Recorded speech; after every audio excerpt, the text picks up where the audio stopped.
Queri- Querido Dios y Padre, muchas gracias por este hermoso sábado que estamos teniendo. Queremos pedirte de tu bendición para que tu Espíritu Santo nos acompañe durante este tema de adoración y que tu palabra sea expuesta con claridad. En Cristo Jesús. Amén.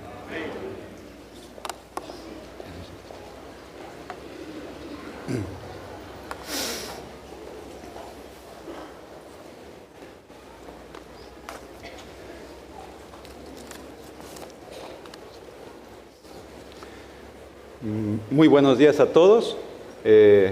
Quisiera agradecer por la oportunidad que se me dio de dirigir el mensaje para este sábado.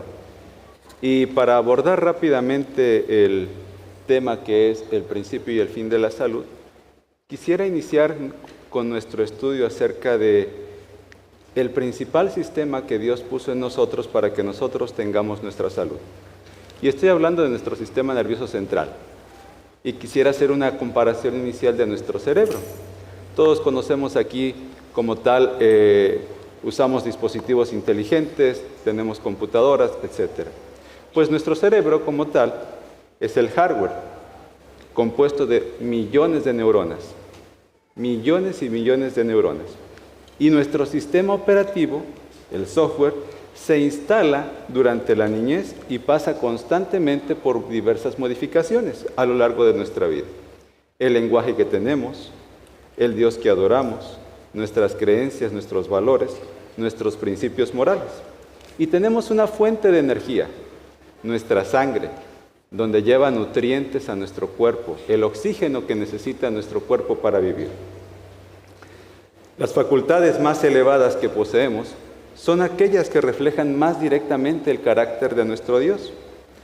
Y muchos cristianos, estudiosos de la ciencia médica, refieren a ella como nuestra naturaleza espiritual y que Dios,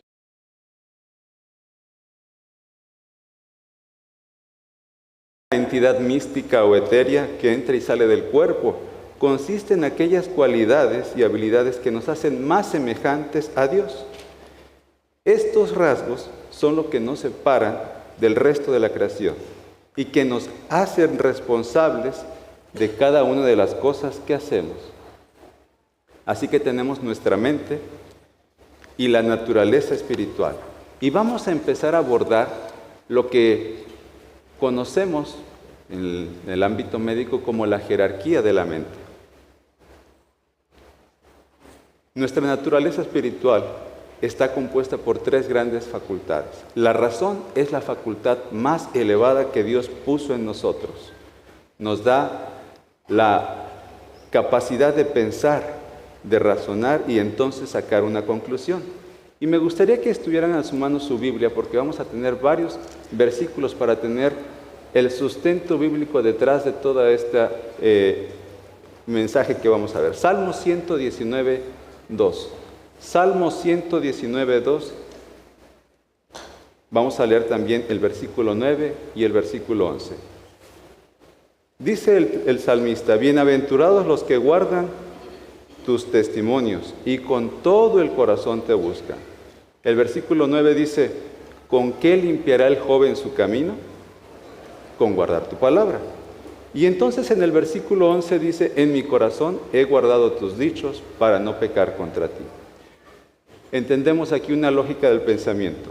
Entiendo que algo me va a dar un beneficio, formulo una pregunta y entonces concluyo y realizo algo que me va a dar un bienestar. Pero cuando la razón funciona sola, sin la conciencia, se pueden desarrollar ideas como el evolucionismo o el Big Bang, que puede tener una apariencia de sabiduría, pero niega la existencia de Dios y los principios de su gobierno. Lo que santifica la razón es la influencia de Dios trabajando a través de la conciencia y a través de la revelación de la verdad. El siguiente punto que vamos a ver ahí es la conciencia. Dios creó la conciencia como una ayuda que trabajaría con la razón para tomar las mejores decisiones en nuestra vida. Nuestra conciencia es nuestro ojo espiritual. Vamos a buscar Romanos capítulo 2, versículo 14 al 16. Romanos capítulo 2, versículo 14 al 16. Dice el texto, porque cuando los gentiles que no tienen ley hacen por naturaleza lo que es de la ley, estos, aunque no tengan la ley, son ley para sí mismos, mostrando la obra de la ley escrita en sus corazones, dando testimonio su conciencia y acusándoles o defendiéndoles sus razonamientos, en el día en que Dios juzgará por Jesucristo los secretos de los hombres conforme a mi evangelio. Y otro ejemplo más, es Génesis capítulo 4, versículos 6 y 7. La conciencia, Dios directamente hablando, dice, entonces Jehová dijo a Caín, ¿por qué te has ensañado y por qué ha caído tu semblante? Si bien hicieres, ¿no serás enaltecido? Y si no hicieres el bien, el pecado está a la puerta. Con todo esto, a ti será su deseo y tú te enseñorearás de él. La conciencia, podemos tener dos conceptos. Primer concepto, la conciencia es el conocimiento que yo tengo de mi propia existencia. Algo que en medicina practicamos mucho. Pedimos ver las esferas neurológicas. Está consciente, orientado en persona, tiempo y espacio. Pero también tenemos otro concepto. Habla acerca de la moralidad. Y la conciencia se forma y se nutre de la información que tenemos de Dios. Y esta información puede ser heredada o adquirida y aprendida. Así que la avenida por la cual nosotros mejor escuchamos a Dios, los mensajes de Dios, pueden ser a través de nuestras neuronas auditivas, cuando la voz es audible, o a través de las neuronas visuales, cuando el mensaje es escrito. Entonces, la conciencia transmite impresiones espirituales para nuestro entendimiento. Pero ¿cómo determinar que una impresión es correcta, proviene de Dios o no? Porque así como nuestros ojos físicos se enferman, veo a mucha gente que tiene lentes igual que yo, también nuestro ojo espiritual se puede enfermar. Vamos a Timoteo. Primera de Timoteo 4, 1 y 2. Primera de Timoteo 4, 1 y 2. Dice el texto, pero el Espíritu dice claramente que en los postreros tiempos algunos apostatarán de la fe, escuchando a espíritus engañadores y a doctrinas de demonios, por la hipocresía de mentirosos que, teniendo cauterizada la conciencia, y ahí me quedo, la conciencia se puede enfermar, cauterizar. Podemos tener una conciencia, un ojo espiritual equivocado. Las mejores decisiones, más saludables, se toman cuando la razón y la conciencia trabajan juntas, en armonía, y balance la una con la otra. Juntas, las facultades, la razón y la conciencia comprenden lo que se conoce como nuestro juicio. Finalmente, tenemos la adoración en esta parte. Es una parte inherente de todo ser humano. Todos lo experimentamos. Todos adoramos algo, lo aceptemos o no. La pregunta entonces es, ¿qué estamos adorando? Pero hay varias razones teológicas que pudiera mencionar acerca de la adoración. ¿Por qué Dios pide que le adoremos? Rápidamente, Él es nuestro creador, Génesis 1:1. Es el sustentador del mundo, Hebreos 1:3, Redentor y Salvador, Deuteronomio 5:6, perdonador de nuestros pecados, Éxodo 34:7. Pero quisiera enfocar en este momento la adoración hacia la ley que en psiquiatría se llama del modelamiento. La ley del modelamiento en este sentido como el punto de la adoración. Vamos al texto, a la Biblia, en 2 de Corintios 3:18, por favor. 2 de Corintios 3:18. 2 de Corintios 3:18 y dice, por tanto, nosotros todos, mirando a cara descubierta como en un espejo la gloria del Señor, somos transformados de gloria en gloria en la misma imagen como por el Espíritu del Señor. Al contemplar, somos transformados. Nuestro carácter llega a ser transformado reflejando aquello que reverenciamos. Entonces, ¿por qué Dios nos pide que le adoremos? Pues porque no hay nada en este mundo que nos vaya a elevar, transformar, elevar. Por este motivo, la elección de quien adoras o que decides adorar tendrá una influencia en el desarrollo de tus facultades mentales. Si tú adoras a Dios, podrás tomar decisiones saludables. La razón y la conciencia santificada trabajarán juntas, como Dios las diseñó. Así que tenemos entonces nuestra naturaleza espiritual conformada por la razón, la conciencia y la adoración. ¿Y qué es lo que sigue en nuestro esquema? La voluntad. La voluntad es el centro de acción de la mente. Dios diseñó la voluntad para que funcionara bajo la dirección de la naturaleza espiritual. Vamos a leer un texto, Salmo 48. Salmo 48 dice de la siguiente manera, Salmo 48. El hacer tu voluntad, Dios mío, me ha agradado, y tu ley está en medio de mi corazón.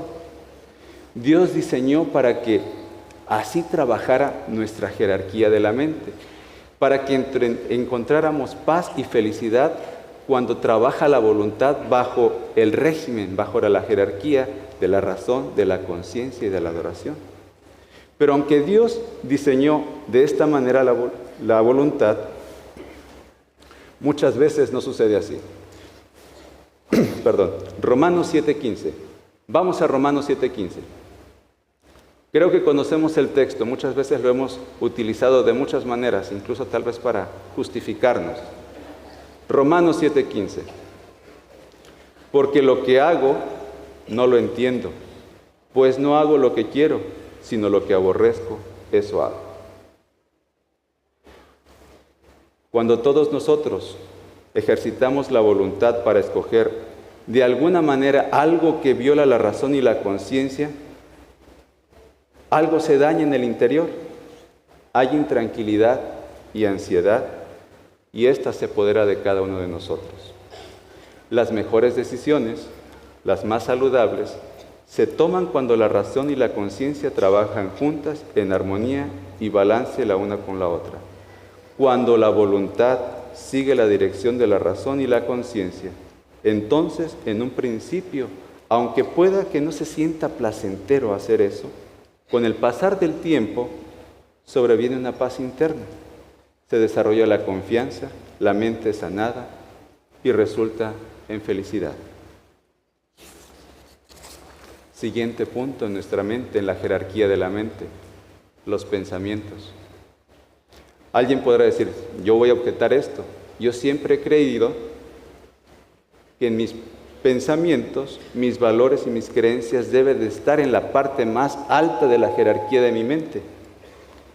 Pero es importante destacar que la razón puede modificar nuestras creencias, nuestros valores, nuestros conceptos morales, y la voluntad puede anularlos también. Primer ejemplo, ¿pueden aquellos que no creen en Dios, cuando se les presenta la nueva evidencia sobre la verdad de Dios, razonar por medio de los nuevos hechos y cambiar sus creencias? Claro que sí.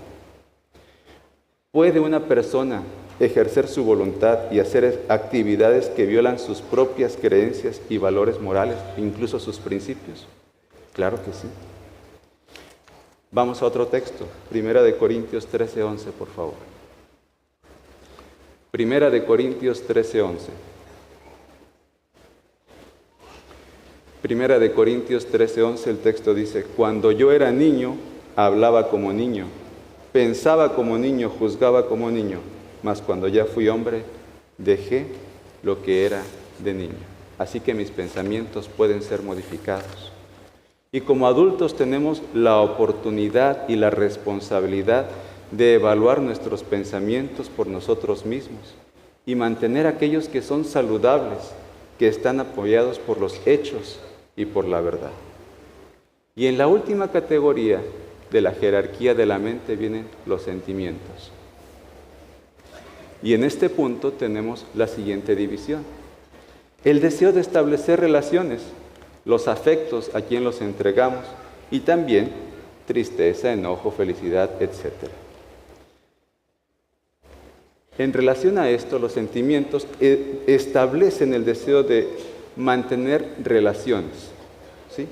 Pero estas relaciones deben de estar subordinadas a la razón, la conciencia y la voluntad, evaluando con estas facultades de mayor jerarquía los hechos, las circunstancias y las evidencias, para ver si una relación es correcta, si tendrá un beneficio y una alabanza a nuestro Dios, y entonces permitir aceptar esa relación o rechazarla. Vamos al siguiente texto, Jueces 14, del 1 al 3. Jueces 14, del 1 al 3. Conocemos la historia, Jueces 14, del 1 al 3.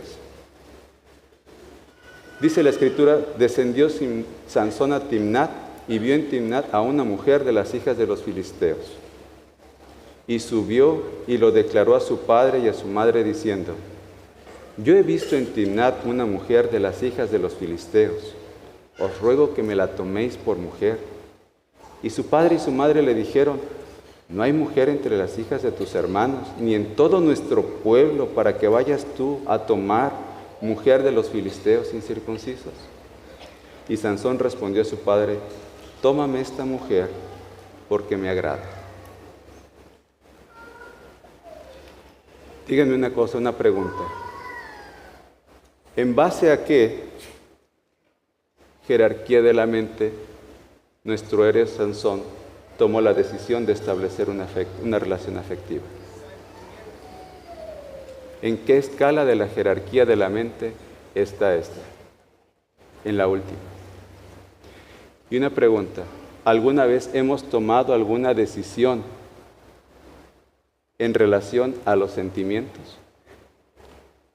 ¿En base a nuestros pensamientos?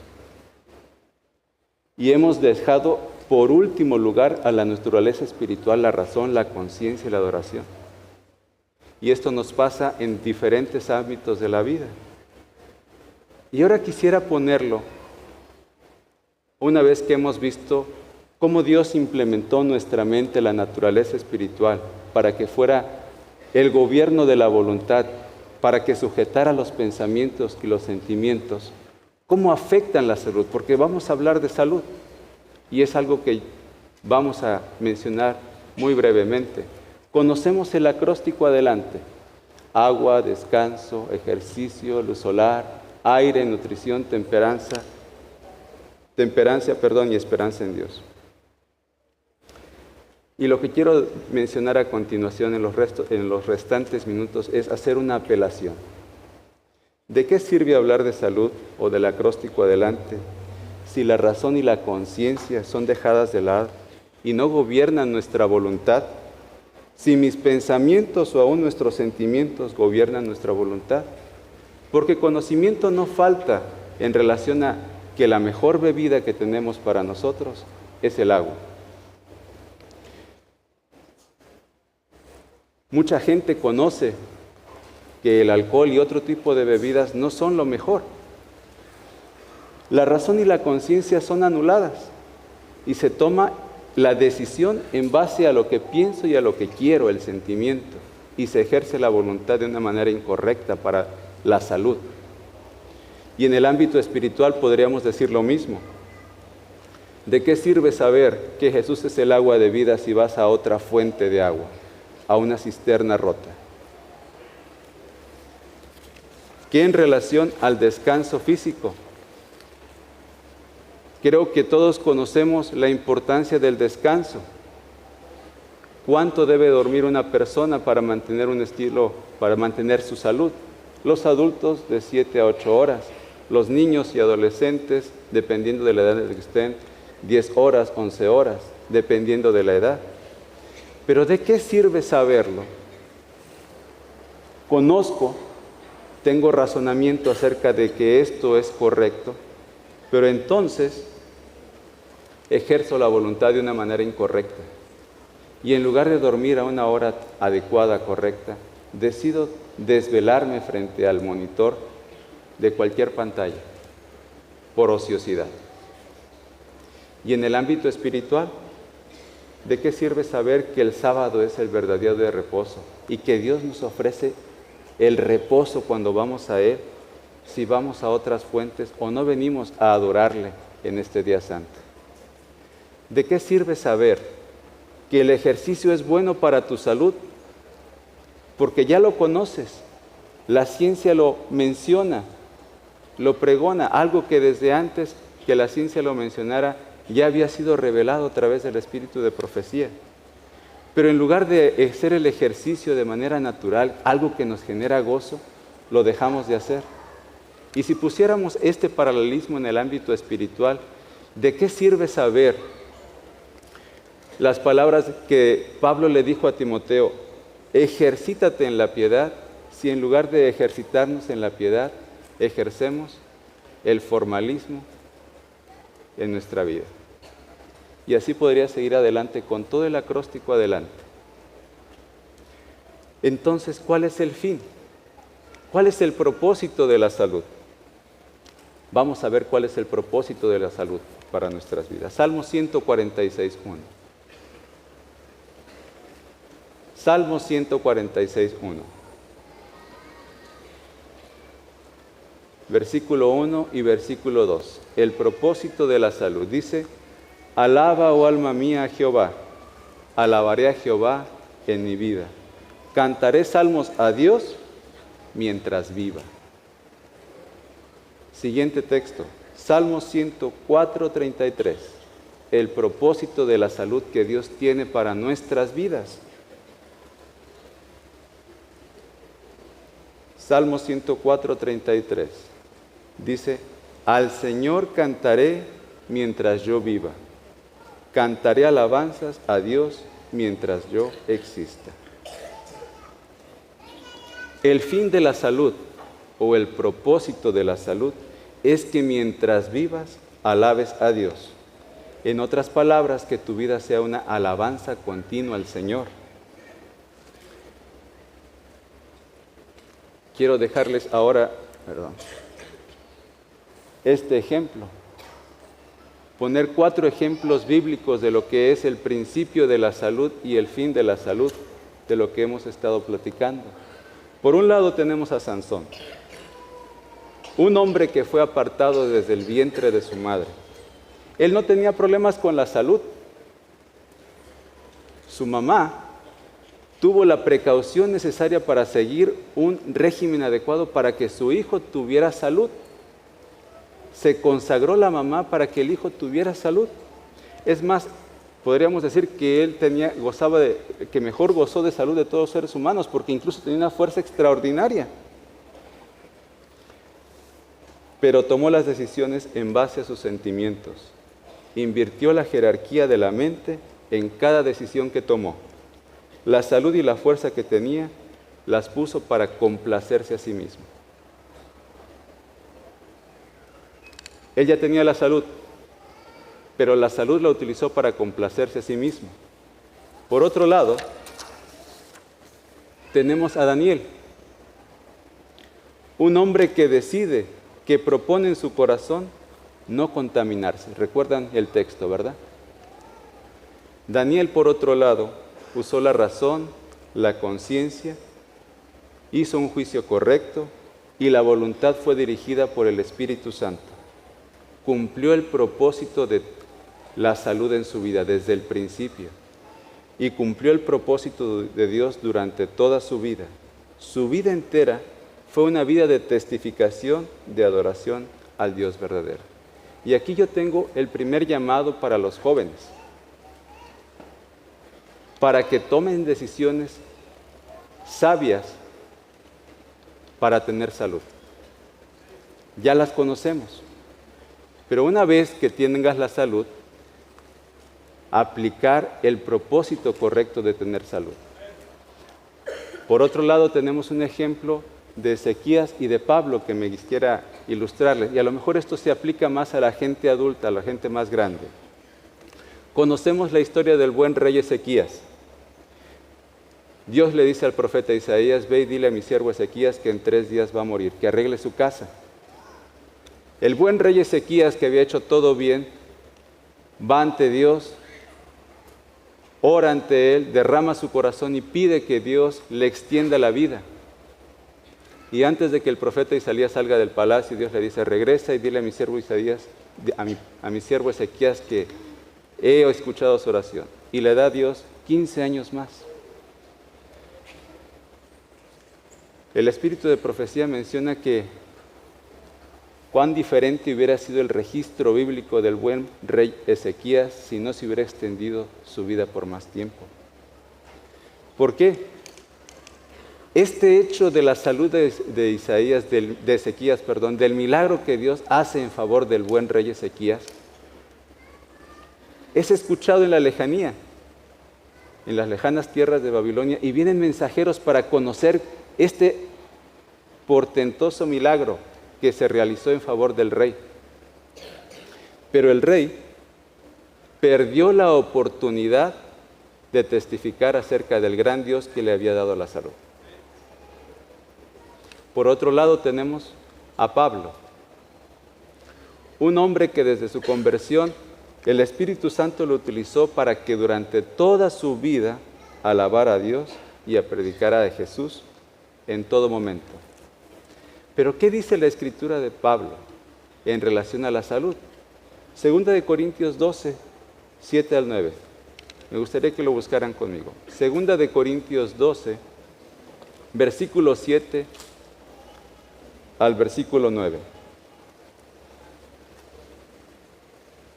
Dice el texto, me fue dado un aguijón en mi carne, un mensajero de Satanás que me abofetee para que no me enaltezca sobremanera. Respecto a lo cual 3 veces he rogado al Señor que lo quite de mí. Y me ha dicho, bástate mi gracia, porque mi poder se perfecciona en la debilidad.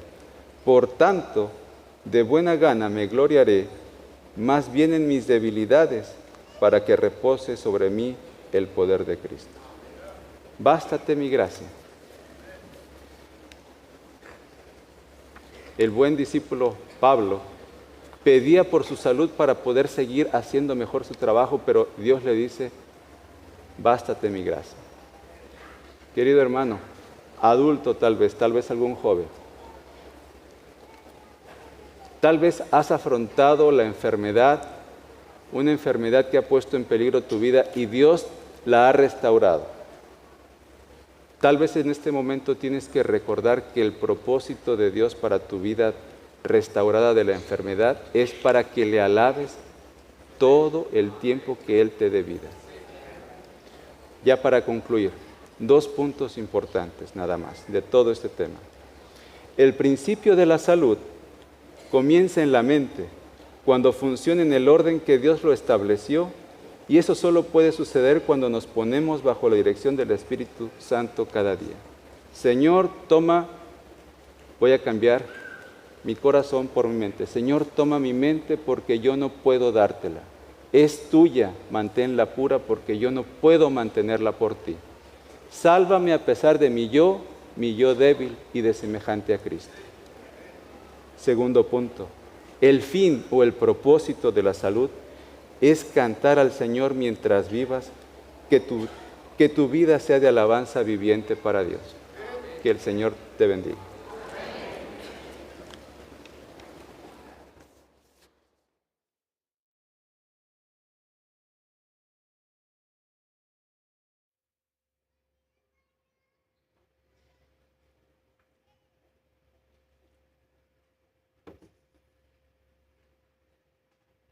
Que puestos de pie, alabemos a nuestro Dios cantando el himno 501.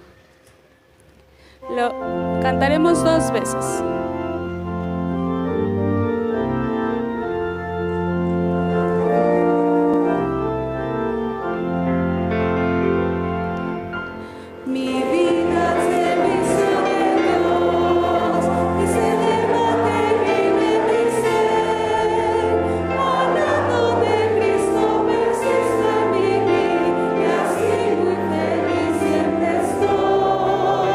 Andando, sonriendo,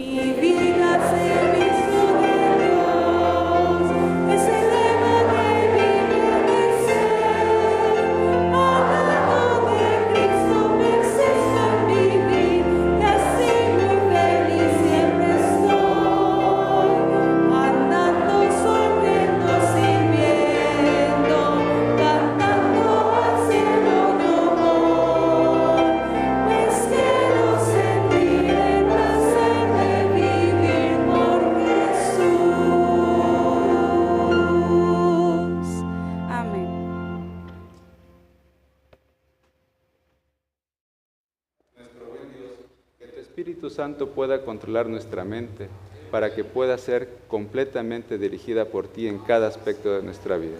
Lo pedimos en Cristo Jesús. Amén.